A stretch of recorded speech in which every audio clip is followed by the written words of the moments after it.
যে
খেলপথাৰত ৰাজবাগ খেলপথাৰত যে দুদিনীয়া কাৰ্যসূচীৰে আপোনালোকে যে ৰাস আয়োজন কৰিছে কি ক'ব?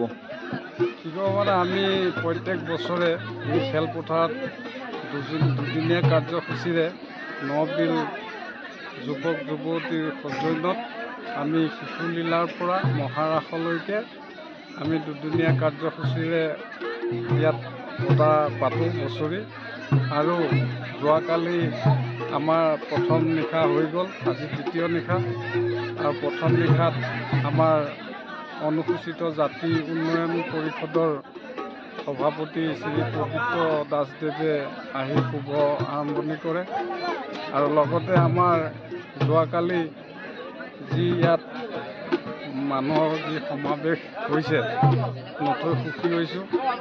আৰু আমাৰ এই ৰাসভাগ শ্ৰীকৃষ্ণৰ ৰাসভাগত পাতিবৰ কাৰণে আমাৰ সকলোৱে যি আমাক সহায় সহযোগিতা আগবঢ়াইছে, আমি সকলোলৈকে আন্তৰিক ধন্যবাদ জ্ঞাপন কৰিছোঁ।